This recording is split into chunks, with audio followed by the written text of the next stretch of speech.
আরো কত মেহেরবানি আমাদেরকে করবেন। একটা হাদিস শোনেন, আল্লাহর কোন গুনাহগার বান্দা যখন গুনাহ করে, কি করে? গুনাহ করে। আগে নেকটা বলি, তাহলে গুনাহটা বেশি বুঝবেন। আগে নেকটা বলি। আল্লাহর কোন বান্দা যখন কোন নেকি কাজ করার ইচ্ছা করে, ইচ্ছা করে না, কি করে? ইচ্ছা করে যে আল্লাহ তৌফিক দিলে আমি কালকে মসজিদে 100 টাকা দেব, দেয় না, এখন নিয়ত করছে মসজিদে কি দিবে? 100 টাকা দিবে, অথবা একজন মিসকিনের হাতে 100 টাকা দিবে। তো এই যে নিয়ত করছি, হাদিসে আসছে নিয়ত করার সাথে সাথে আল্লাহ তার আমলনামায় একটা সওয়াব লিখে দেয়। নিয়ত করার সাথে সাথে সে যখন এই কাজটা করে, মানে ভালো কাজের নিয়ত করার পরে 1 ঘন্টা 2 ঘন্টা 6 ঘন্টা পরে যখন কাজটা করে, আল্লাহ রাসূল বলেন আল্লাহ তাআলা তার নেকি বাড়ায়া 10 থেকে 700 গুণ পর্যন্ত বৃদ্ধি করে দেন। কথা বুঝতে পারছেন? তাহলে কোর্সে করার নিয়ত করার সাথে সাথে একটা নেকি লেখে। আর যদি কাজটা করে তার ইখলাসের পরিমাণ যত বেশি হয়, সওয়াবের পরিমাণ তত বেশি হয়। ইখলাসের পরিমাণ যত বেশি, সওয়াবের পরিমাণ তত বেশি হয়। এখন 10 থেকে 700 গুণ পর্যন্ত আল্লাহ বৃদ্ধি করে দেন। তাহলে এটা গেল নেক কাজের নিয়ত। এবার দেখেন আল্লাহর দয়াটা, নেক কাজের নিয়ত করলে কি লেখা হয়? সওয়াব লেখা হয়। এবার দেখেন আল্লাহর কোন বান্দা যখন গুনার কাজের নিয়ত করে, কিসের? গুনার কাজের নিয়ত মানে কথার কথা বোঝাবার জন্য বলতেছি, যে একটা মানুষের ক্ষতি করার নিয়ত করছে, তাকালি জমির মধ্যে পানির একবার টুই টুই করে বইরা দিয়ে গেছে, টুই টুম্বর পানিতে লাড়িটা গুতা দিয়ে ছেড়ে দিয়ে মরিছে, নিয়ত করলেইছে। পরে আবার বলছে আস্তাগফিরুল্লাহ, কি একটা নিয়ত করলাম, কথা বুঝেন নাই? যে এই আমি বোঝাবার জন্য বলতেছি যে যখন আপনি একটা খারাপ নিয়ত করেছেন, গুনাহ নিয়ত করার পরে ফেরেশতা আল্লাহকে জিজ্ঞেস করে, আল্লাহ আপনার বান্দা তো গুনাহ নিয়ত করছে, লিখবো, কয়ে অপেক্ষা করো। সুবহানাল্লাহ বলবেন না? কি করো? অপেক্ষা করো। বলে কেন অপেক্ষা? বলে দেখি আমার বান্দা কি করে, নিয়ত তো করছে, গুনাহ তো করে নাই, দেখি। এরপরে যখন কিছুক্ষণ পরে সত্যি সত্যি গুতাদা পানি চাইরা দেয়, পানিও নামা শুরু করছে, আল্লাহ আপনার বান্দা তো কইরা লাগছে, অপেক্ষা করো দেখি বন্ধনী কইরা। সুবহানাল্লাহ বলবেন না? এরপরেও ফেরেশতাকে মানা করে, লিখো না ফেরেশতা, দেখো অপেক্ষা করো, বান্দানি বন্ধ করে দে। না, বান্দা একবারে উপরের পানি সব নিচে নামায় দিচ্ছে, নামায় সুন্দর বন্ধ করে বাচ্চাটা। কথা বলছেন? আল্লাহ কি করতাম? ওই একটা লেখা, একটা এক গুনার পরিবর্তে কই গুনাহ? এক গুনাহ লেখা। যায়া বাড়িতে যায়া সাইরা ওই বেটা ঠান্ডা মাথায় ঘুম দিছি, যে বেটার খেতে বেটা খেত দিকে আয়া ওই উড়ানো দাঁড়ায়া পাশে বুঝছে কেডা কামড়া করছে, বেটা বুঝে না ফাঁস লাইলা কেডা। এবার আর কাছে গিয়া বক্তাছে কোন বেত্তুমিস কবিসের গরু কবির জানি কামড়া করছে। কথা বুঝছেন নি? এ কথা কইছে বলে বেটা ঢুকে গেছে গাড়ি, মনে কষ্ট হয়েছে, আমি সারাটা রাত জাগিয়া আমার ক্ষেতটার মধ্যে পানি দিয়ে আইছি, কোন শয়তানের ঘর শয়তান জানি রে, লাড়িটা গোতাটা পানিটা নামাই দিয়ে গেছে গা। এ কথা হইল হই বেটা মনে মনে কইতেছে, আল্লাহ আমি আজকে যা করছি আর জীবনে কোনোদিন আপনার সাথে ওয়াদা করতেছি না খাই আমরও, কিন্তু এই কাম আর কোনদিন করতাম না। এই তওবা করার সাথে সাথে আল্লাহর ফেরেশতা আল্লাহকে বলে, আল্লাহ আপনার বান্দা তো তওবা করেছি, কি করতাম? আল্লাহ তো তাড়াতাড়ি গুনাহ মুচ্ছা লাও। সুবহানাল্লাহ বলবেন? গুনাহ কি করে লাও? মুচ্ছা লাও। তখন সাথে সাথে ফেরেশতা গুনাহ, ওই যে রাবার আছে না, রাবার দিয়ে বাচ্চারা যে রাবার দিয়ে মুছে, এরকম মুছে ফেলে ফেরেশতা। কথা বুঝতেছেন? মুছার পরে এখন আপনারা এবার একটা জবাব দেন, মুছার পরে জায়গাটা কি হয়ে যায়? খালি খালি। খেয়াল করেন কি হয়ে যায়? খালি হয়ে যায়। এখানে নেকিও নাই, গুনাহও নাই, আসল গুনাহ মুছে ফেলছে, এখন জায়গা খালি। আল্লাহ বলেন আমার বান্দার এই জায়গা খালি থাকুক আমি চাই না। কই কি করব আল্লাহ? কই এটা নেকির দ্বারা পরিবর্তন করে দাও। ফায়ুবাদদিলুল্লাহু সাইয়্যাতিহিম হাসানাত। আল্লাহর কোন বান্দা যখন তওবা করে, আল্লাহ কোরআনে বলেছেন তার নেকির গুনার জায়গাগুলি আমি আল্লাহ নেকি দ্বারা পরিবর্তন করে দেয়। তাহলে বুঝতে পেরেছেন তো বিষয়গুলি? তা আল্লাহ তাআলা আমাদের উপরে এত দয়া করেন, আল্লাহর দয়ার পরিধি যদি আমরা জানতাম, আল্লাহ নাফরমানি করাটা আমাদের জন্য খুব কষ্ট হয়ে যেত। যেমন ধরেন, কথার কথা আমি আপনাদেরকে একটু বোঝাবার জন্য বলছি, রাত্রে মাগরিবের পরে আপনি মাঝি মানুষ, নৌকা চালান, আপনাকে একজন ফোন দিয়েছে, ফোন দিয়ে বলতেছে, কিরে ভাই আমার তো একটু নিয়ে ভয়াঘাট দিয়ে আনলাম। বলে কেন? জরুরি আমার কাজ আছে। ধরেন আওয়া যাওয়া ভাড়া 1000 টাকা, আপনি ছোট্ট একটা নৌকা দিয়ে তারে দিয়েছেন, সে 2000 টাকা আপনার হাতে দিয়ে দিয়েছেন। কষ্ট করে আইসো শীতের দিন 2000 টাকা দিয়েছি। আমি তো ভাই মহা খুশি, 2000 টাকা লয়ে টেন নৌকা লয়ে আয়া পড়ছি। কথা বুঝছেন? মনে মনে খুশি না আপনি? হ্যাঁ খুশি না? খুশি না? কত পাইছেন? 2000 টাকা। এখন আপনি তার প্রতি কত কৃতজ্ঞ? এবারে দেখা হইলে আগে একটা সালাম আলাইকুম। আসসালামু আলাইকুম ভাই, ভাই কোন সময় যাওয়া লাগলো আমার কই? হ্যাঁ এখন তো আগের থেকে দাওয়াত মারে, দাওয়াত ভাই ভাই আবার যদি কোনো কারণে দরকার পড়ে আমারে কিন্তু লয়ে যায় না, আমার লয়ে যায়। তো এই বেচারা কোনো কারণে আবার বিপদে পড়ে রাত 12টার সময় ফোন দিছে, কিরে নৌকাটা তো লাগবো ভাই। আইতাছে চিন্তা করেন না, আমি 5 মিনিটের ভিতরে আসি। 5 মিনিট কি 3 মিনিটে গিয়ে হাজির। হ্যাঁ ঠিক না? বলে কেন?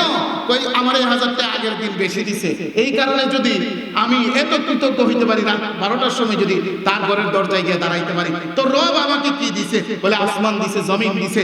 রব আমারে কি দিছে? আমারে চোখ দিছে, কান দিছে, নাক দিছে, ঠোঁট দিছে, জিহ্বা দিছে, দাঁত দিছে, পা দিছে, আমারে অঙ্গ প্রত্যঙ্গ দিছে, কোটি কোটি টাকার সম্পদ আমার মাথা থেকে পায়ের পাতা পর্যন্ত ঝুলাইয়া দিছে। রব দেই নাই কি? আসমান দিছে, আসমানের বৃষ্টি দিছে, জমিন দিছে, জমিনের ফল দিছে, জমিনের ফসল দিছে। রব দেই নাই কি? দিছে আমাকে আম দিছে, জাম দিছে, কাঁঠাল দিছে। রব দিছে আমার যা যা দরকার সব দিছে। তো রব যদি ডাক দেয়, রবের ডাকে যদি আমি সাড়া না দেই, আমার চাইতে বড় অকৃতজ্ঞ পৃথিবীতে আর কে আসবে? বুঝেন নাই? এর চাইতে বড় নিমুখখান আমার কে আছে? 1000 টাকা দেওয়ার কারণে যদি আমি পাগলের মতো দৌড়াইয়া তার বাড়িতে যাইতে পারি, তো যেই রব কোটি টাকার সম্পদ আমার দেহের মধ্যে ঝুলাইয়া দিছে, বলে আমাকে কিচ্ছু দেয় নাই, শুধু 3.5 হাত দেহটা দিছে, এরপরে তো অনেক কিছু দিছে আপনার। হ্যাঁ দিছে না? আয় হায়। এই জন্য মুহতারাম, আমরা আল্লাহ তাআলার প্রতি পরিপূর্ণ কৃতজ্ঞ হয়ে থাকতে রাজি আছি না ইনশাআল্লাহ? আল্লাহ তাআলা সবাইকে ইনশাআল্লাহ বলেন, সবাই বলেন ইনশাআল্লাহ। আল্লাহ তাআলা সকলকে তৌফিক দান করুক, সকলে পড়ি আমিন। আর দুইটা কথা বলতেছি, যেহেতু এটা একটা মহিলা মাদ্রাসা মাহফিল, এই জন্য আমার মা বোনদের জন্য জান্নাতে যাওয়ার একটা শর্টকাট একটা পদ্ধতি বলে দেওয়া দরকার। এর আগে একটা হাদিস শুনেন, এই হাদিসটা শুনলে বুঝবেন যে আসলে মহিলা আমাদের মা বোনেরা কতটা বিপদগ্রস্ত। আল্লাহ রাসূল সাল্লাল্লাহু আলাইহি ওয়াসাল্লাম বলেন, আমি জান্নাত দেখলাম, জান্নাতে দেখি সব গরিব মানুষ আছে, অধিকাংশ কি গরিব মানুষ।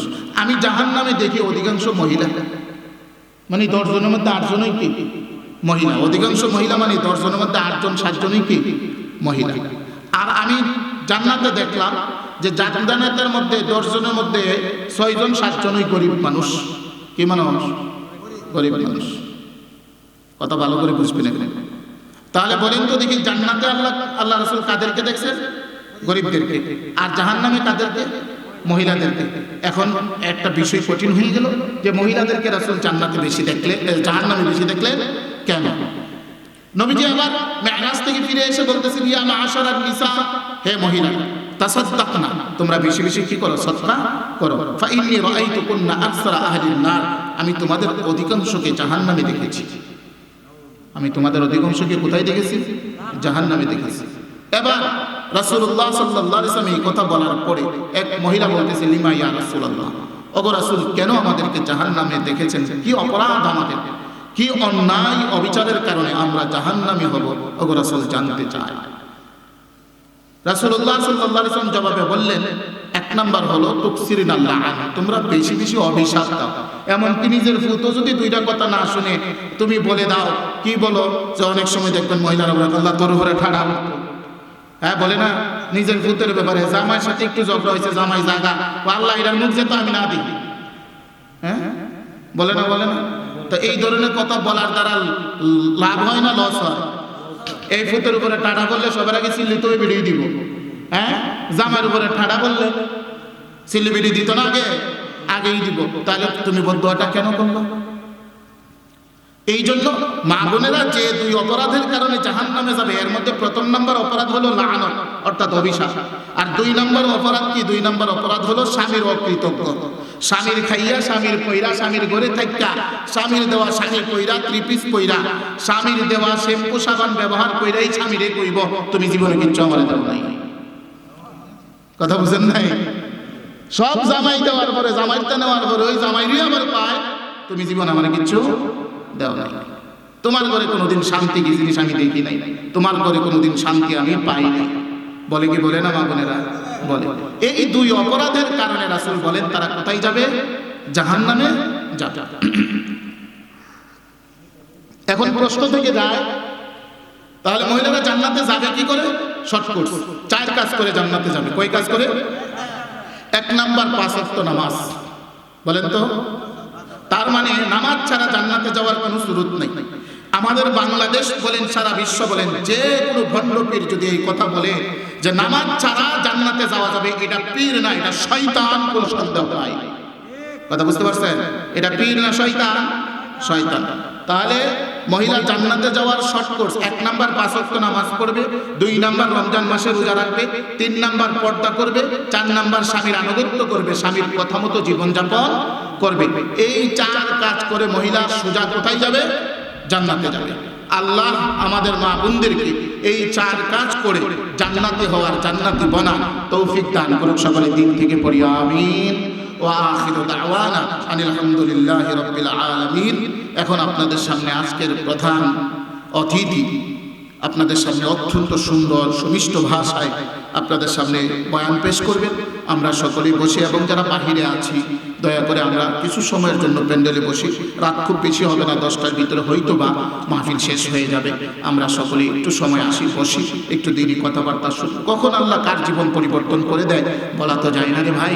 এই জন্য আমরা নিজেদেরকে পরিবর্তনের নিমিত্তে, পরিবর্তনের আশায়, পরিবর্তনের তামান্নায় আমরা কিছু সময় উলামায়ে কেরামের সুহবতে বসে আল্লাহ আমাদেরকে তৌফিক দান করেন। আমিন। ওয়া আখিরু দাওয়ানা আনিল হামদুলিল্লাহি রাব্বিল আলামিন।